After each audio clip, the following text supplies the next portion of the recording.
असं काहीसं ड्रॉइंग होऊ शकेल? हां, आत्ता मला एक सांगा, टेरेसचं वॉटरप्रूफिंग किती जणांनी बघितलं आहे कसं असतं म्हणून? टेरेस वॉटरप्रूफिंगमध्ये 2-3 कॉम्पोनंट्स असतात. एक कॉम्पोनंट असतो ब्रिकबॅट कोबा आणि दुसरा कॉम्पोनंट असतो IPS. बाकी 2 कॉम्पोनंट्स असतात ते आपण वॉटरप्रूफिंगच्या सेक्शनमध्ये घेऊ. आत्ता इकडे हे IPS आहे आणि हा ब्रिकबॅट कोबा आहे.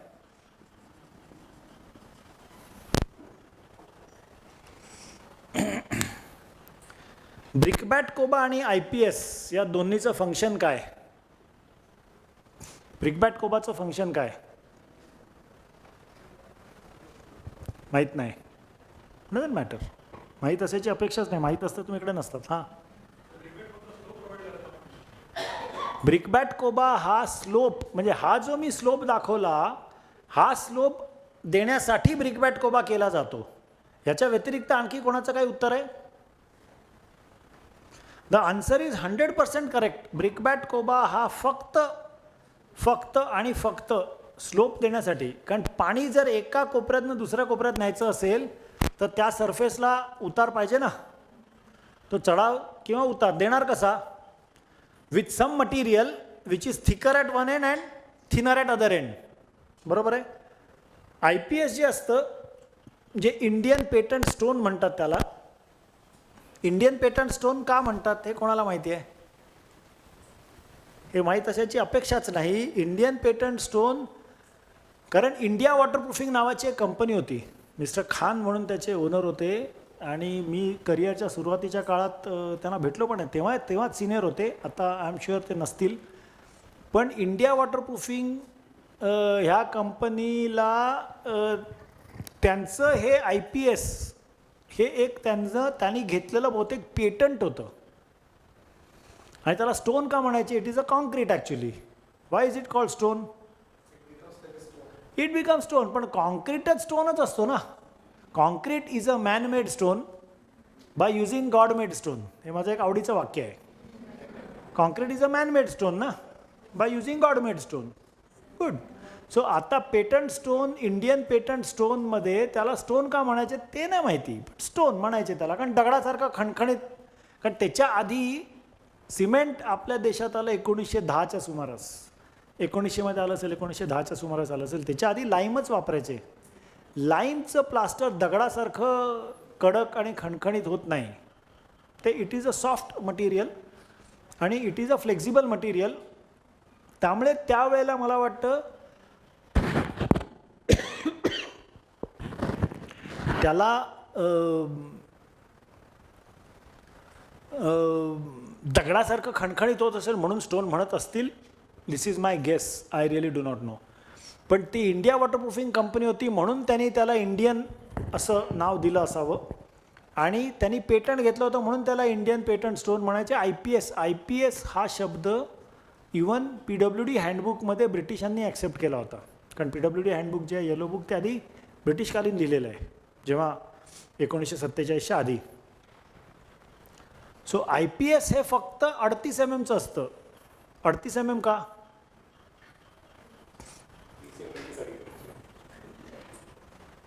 अडतीस MM का? कारण 38 mm म्हणजे 1.5 इंच. आपल्या देशामध्ये ब्रिटिश युनिट वापरणं हा कायद्याने गुन्हा आहे, माहिती आहे? हां, SI युनिट वापरायची आता, बरोबर. पण आपण ब्रिटिश युनिटच वापरतो. उंची किती विचारलं तर 6 फूट 1 इंचच सांगतो आपण. 5 फूट 6 इंचच सांगतो.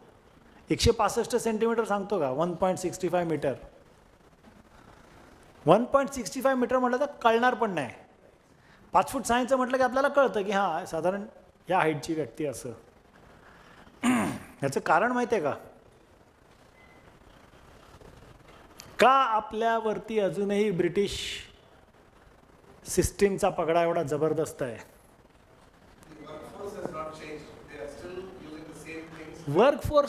Workforce sir will change according to how you want them to change. त्याच्यात सगळ्यात मुख्य गोष्ट मी तुम्हाला सांगतो सर, आपण कुठचीही गोष्ट अर्धवट करतो भारतीय लोक. आजही शाळेत मुलाला जेव्हा पाठवलं जातं तेव्हा त्याच्याबरोबर फुटपट्टी पाठवली जाते. फुटपट्टी पाठवल्यामुळे त्याच्या डोक्यात 1 फूट म्हणजे एवढं, अर्धा मीटर म्हणजे किती कोण सांगेल मला फटकनी? नाही सांगतायत. 1 फूट म्हटलं सगळं म्हणणार ना साधारण एवढं, कारण फुटपट्टी डोक्यात असते. कॅमलिनच्या त्या कंपास बॉक्समध्ये सुद्धा 6 इंची पट्टी असते, म्हणजे अर्धा फूट आपल्या डोक्यात बसलेलं असतं.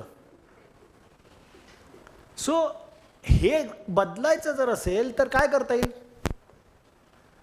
30 सेंटीमीटरच्या जागी 25 सेंटीमीटरची फूट रूल वापरा ना, म्हणजे 1/4 मीटर डोक्यात जाईल. मग त्याच्या दुप्पट म्हणजे 30 सेंटीमीटर, मला तर 30 सेंटीमीटर एवढं कळतं, 25 सेंटी एवढं, त्याच्या दुप्पट अर्धा मीटर एवढं. हे मला हळूहळू सवयीने येईल. अदरवाईज आपल्याकडे अजूनही सर्रास सगळ्या साईट्सवरती आणि बऱ्याचशा ड्रॉइंगवरती सुद्धा, ड्रॉइंगवरती 1200 mm लिहिलेलं असतं, तर साईटवरती 4 फूट ठोकून मोकळा होतो. 4 foot is not equivalent to 1200 mm. त्याच्यात 3 ते 4 mm चा फरक पडतो. म्हणून हे 38 mm IPS. बाकी 38 mm ला काय दुसरं काही लॉजिक नाही. 1.5 इंच म्हणून 38 mm. 40 mm का नाही? कोण बदलणार? चालू आहे ना इतकी वर्ष, राहून दे ना, कशाला बदलायचं? एकतर आपण रूट कॉजच माहितलं नाही की Y 38 mm. So we go back to why 30. So IPS is the stone and brickbat koba is for slope only. IPS is the waterproofing material. तर आता ह्या केसमध्ये ब्रिकबॅट कोबाला टेरेस वॉटरप्रूफिंगला स्लोप किती असतो? 1:1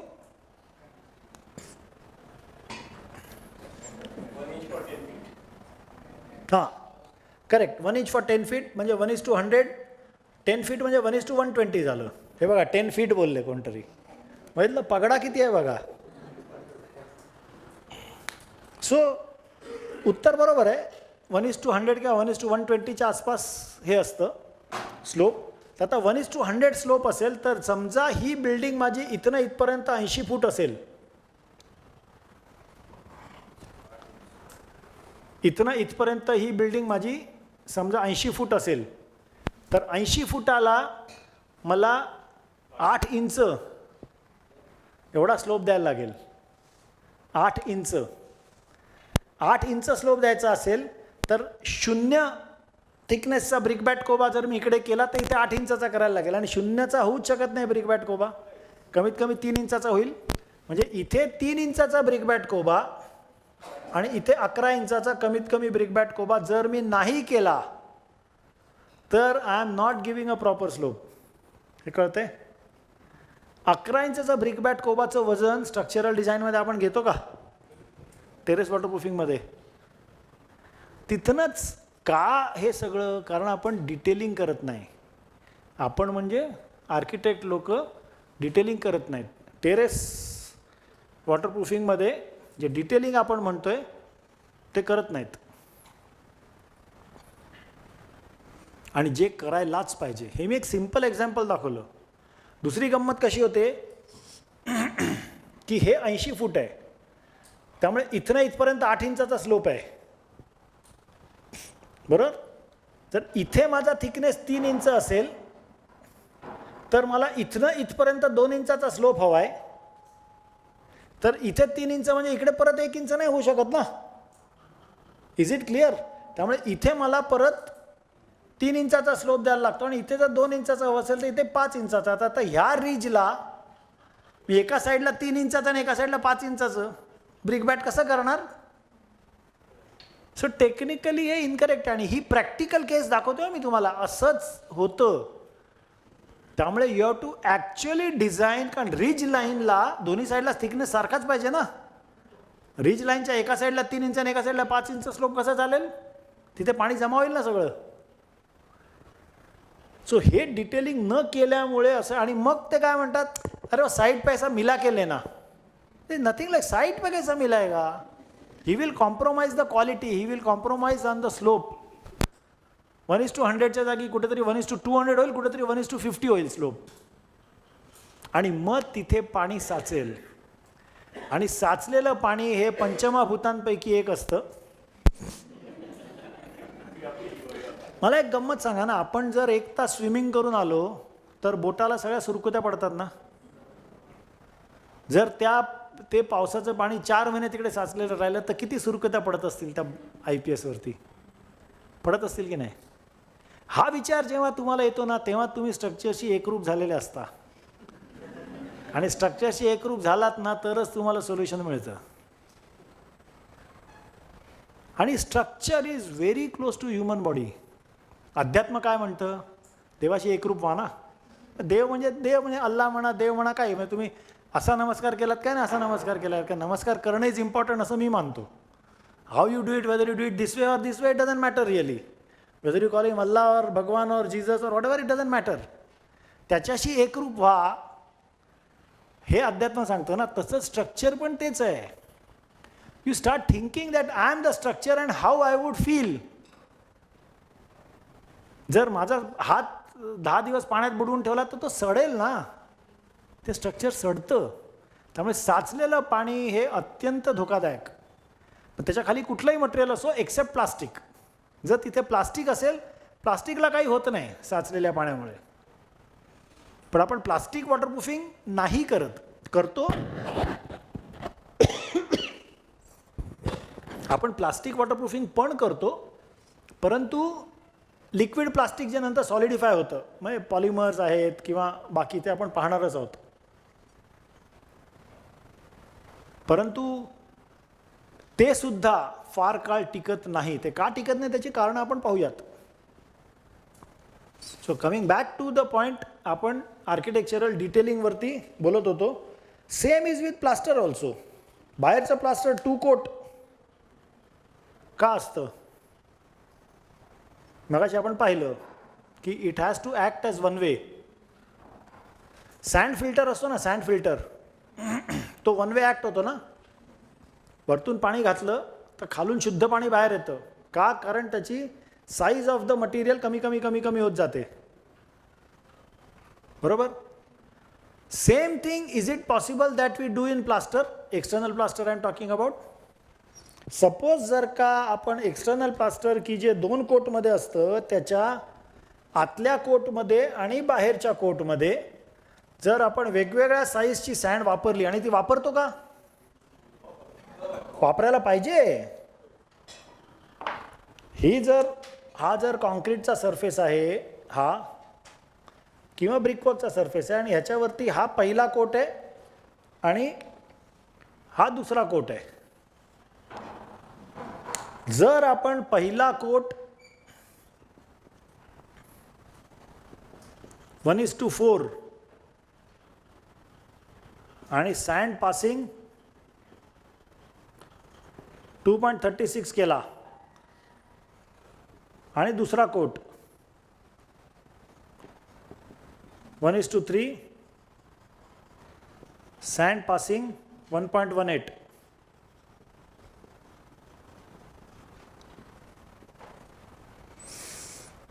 तर काय होईल?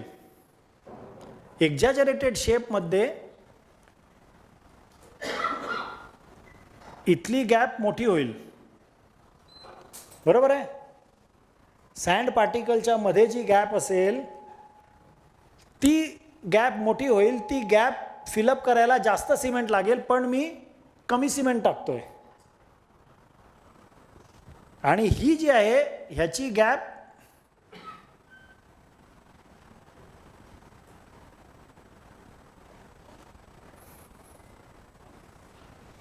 so what will happen is this coat will become less permeable compared to this. ह्याच्यामध्ये आपण वॉटरप्रूफिंग मिक्स पण टाकतो, हे वॉटरप्रूफिंग केमिकल पण टाकतो याच्यामध्ये.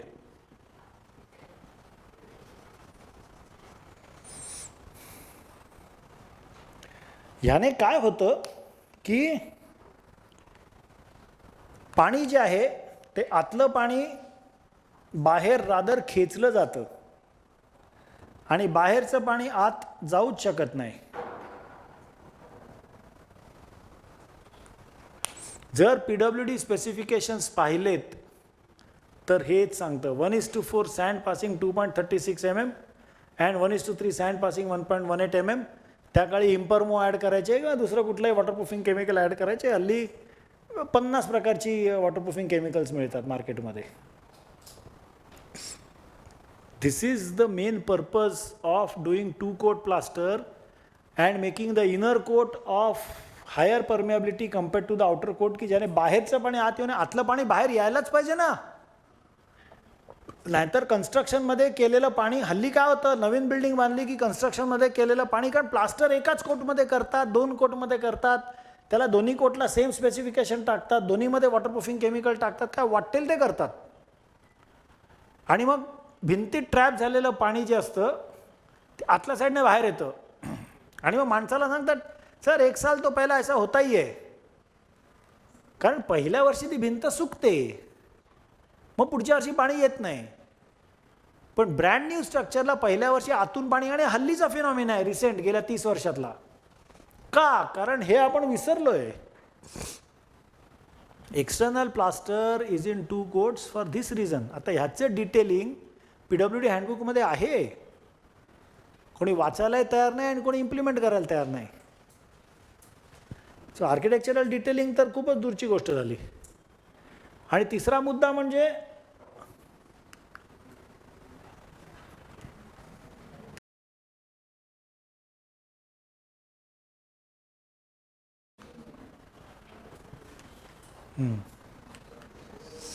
सर्व्हिसेसमध्ये डिझाईन अँड मेंटेनन्स.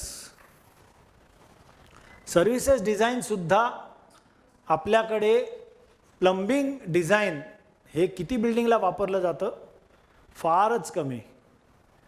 4, 5, 7, 10 मजली बिल्डिंगपर्यंत प्लंबरलाच सांगतात तुम्हीच करा म्हणून डिझाईन, आणि प्लंबरच ते करतो. आणि त्याच्याप्रमाणे स्ट्रक्चरल डिझाईन नसतं. मग तो बीमला भोकं पाडतो, आणि बीमला भोकं पाडण्यामध्ये स्टीलचे बार मध्ये येतात, आणि ते स्टीलचे बार कापून पण टाकतो शांतपणे, सांगायला पण येत नाही. पण ते काय होतं, टॉयलेटचे स्पॅन असतात ना, ते 8 फुटाचे वगैरे स्पॅन असतात, त्याच्यामध्ये ते बार कापल्याने ते बिल्डिंग पडत नाही, पण सगळ्या मजल्यांवरती ते बार त्याने कापून पण टाकलेले असतात. Very dangerous. So plumbing design किंवा इलेक्ट्रिकल डिझाईन केलंच जात नाही. इलेक्ट्रिशियनला बोलवलं जातं, त्याला हवी तर तो तारा टाकतो, ॲल्युमिनियम टाकायचं तर ॲल्युमिनियम, कॉपर टाकायचं तर कॉपर, कुठेही काही त्याचा साईज नाही, क्रॉस सेक्शनचा काही संबंध नाही, आणि हे करतो. आणि नंतर त्याचा मेंटेनन्स पण होत नाही. म्हणून मग इलेक्ट्रिकल याच्यामुळे आग लागते. किती ठिकाणी एअर कंडिशनिंग जळालं. So there are so many cases because of poor services design and poor maintenance.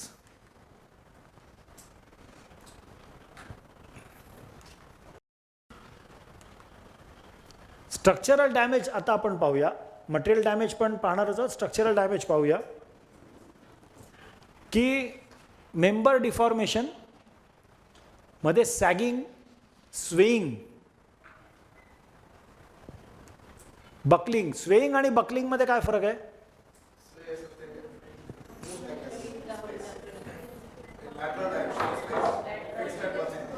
Buckling म्हणजे लॅटरल नाही,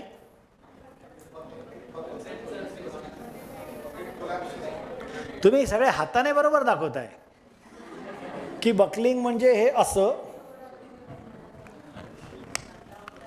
हा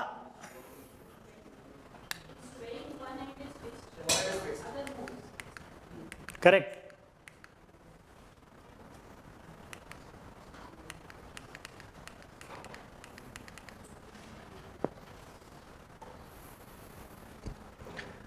In swaying, one end is fixed and the other end moves.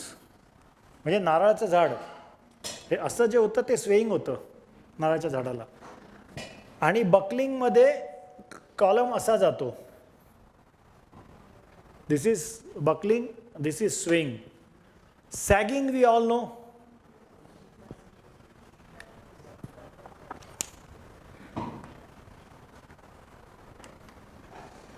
Compression we know, आपण ते बघितलं सुद्धा की कॉम्प्रेशनचं क्रशिंग कसं होतं. टेन्साईल क्रॅकिंग, बेंडिंग आणि sagging is the same. There is no difference in bending and sagging. Shear, torsion is again shear and bending. Material क्रॅकिंगमध्ये corrosion, chemical attack, fire.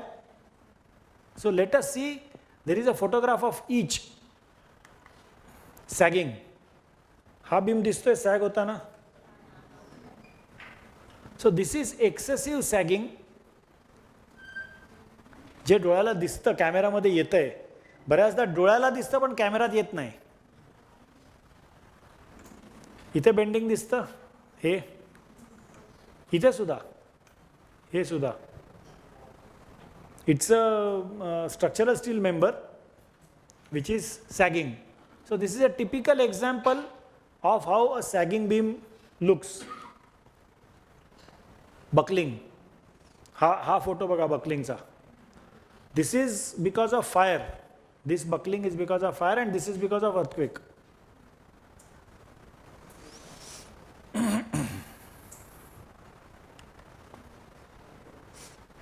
Bending, ह्याच्यात तर मला काय फार बेंडिंग दिसत नाही, पण ते फोटोग्राफमध्ये दिसत नाही. ॲक्च्युली तो बीम बेंट आहे. शेअर क्रॅक, इनफॅक्ट इतक्यात सुंदर शेअर क्रॅक्स तिथे पण आहेत. आपण बघूया आपण टी ब्रेकला. करोजन क्रॅकिंग, हे करोजन क्रॅकिंग माझ्या मते प्रॅक्टिकली प्रत्येकाने बघितलं असेल, है ना. हे ढलपा पडलाय तो. करोजनमध्ये काय होतं माहिती आहे का, की corrosion is a process in which the material expands. म्हणजे ऑक्सिडेशन झाल्यामुळे बारचा डायमीटर वाढतो, त्याचा व्हॉल्यूम जो आहे बारचा, it increases almost 20 times than the parent material. त्यामुळे बार डायमीटर कमीत कमी तिप्पट तरी होऊ शकतो तो. म्हणजे मॅक्सिमम जेव्हा करोजन होतं तेव्हा बारचा डायमीटर तिप्पट होऊ शकतो. आता तिप्पट बार डायमीटर झाल्याने काय होतं, त्याला जे बाहेरून कॉन्क्रीट असतं, कव्हर कॉन्क्रीट, त्याला ते असं ढकलून फोडतं literally. It's a slow splitting force in corrosion. आणि मग जर खालून असेल तर खालचं कव्हर कॉन्क्रीट पडतं, वरतून असेल टॉप बारचं करोजन असेल तर ते वरती ढकललं जातं आणि त्यामुळे टायली वरती होतात. आणि त्याच्यामुळे दरवाजे लागत नाहीत. बऱ्याचदा दरवाजे लागत नाहीत, ह्याची दोन कारणं असू शकतात, की पावसाळ्यात दरवाजा फुगतो किंवा खालचं टायलिंगवरती येतं.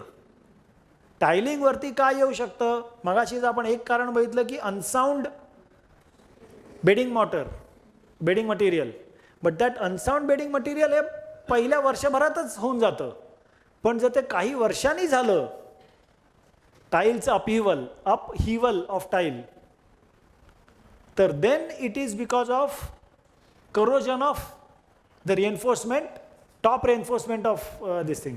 हे कळतंय? अत्यंत सोपं आहे. का चित्र काढून दाखवू? हा जो एक स्लॅब आहे, हा एक स्लॅब आहे. या स्लॅबला जनरली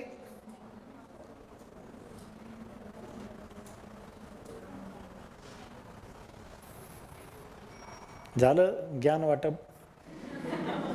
इथे बघा, ही जे टॉप रेन्फोर्समेंट आहे, ही जेव्हा करोजन होऊन फुगते तेव्हा हे कॉन्क्रीट असं वरती उचललं जातं. आणि हे वरती उचललं गेल्यामुळे जे टायलिंग असेल, हे टायलिंग असं उचललं, मी एक्झॅजरेटेड शेप दाखवतोय, असं उचललं जातं. आणि इथे जर तो दरवाजा असेल तर तो दरवाजा लागेन असा होतो. आणि बॉटम रेन्फोर्समेंट जे करोड होतं त्याने हे कॉन्क्रीट डिसलॉज होतं आणि ते खाली पडतं आणि ते तसं दिसतं. हा जो फोटो दिसतोय दॅट इज दॅट. किंवा हे पण तेच आहे, बीम बॉटम करोड झालंय, हेही करोड झालंय, हेही करोड झालंय.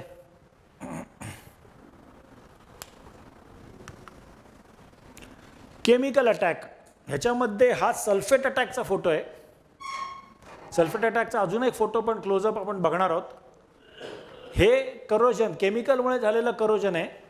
आणि हे जे आहे हे अल्कली ॲग्रिगेट रिॲक्टिव्हिटी किंवा अल्कली सिलिका रिॲक्शन, ASR. आता तुम्ही म्हणाल की अरे या तिघांच्या मध्ये तर मला काहीच फरक कळत नाही आहे, ह्याच्यात आणि ह्याच्यात. हा प्रश्न तुमच्या डोक्यात आला पाहिजे, काय फरक काय तिघांच्यामध्ये? फोटो साधारण सारखेच दिसतात ना, क्रॅकिंगमध्ये काय फरक दिसतोय? Not much. हां, गंमत कशी आहे, हां हां, इथे सरफेसला जो पांढरटपणा दिसतोय ना, तो ह्याच्यामुळे, आणि इथे आहे जो तो पाणी, हे this is a water returning structure, हे पाणी इकडे बाहेर आल्यामुळे आणि इथे पाणी न आल्यामुळे तो पांढरटपणा दिसतोय. इथे जे आहे ते केमिकल आहे actually. This is a foundation, machine foundation. एक केनियाचा फोटो आहे ॲक्च्युली. सो हे करोजन क्रॅकिंग जे असतं ना, त्याच्यात सगळ्यात सिम्पल म्हणजे आपण आत्ता पाहिलं की सळ्या फुगतात, त्याच्यामुळे करोजन क्रॅकिंग होतं, बरोबर. जर सळ्या फुगल्या तर त्याच्यामुळे पडलेली क्रॅक ही बरोबर सळ्याच्या वरती असेल ना, किंवा सळीच्या बाजूला असेल, सळीच्या खाली असेल. So corrosion crack is predominantly parallel to the reinforcement direction. आता बीम बॉटमला कसे अशा सळ्या असतात ना,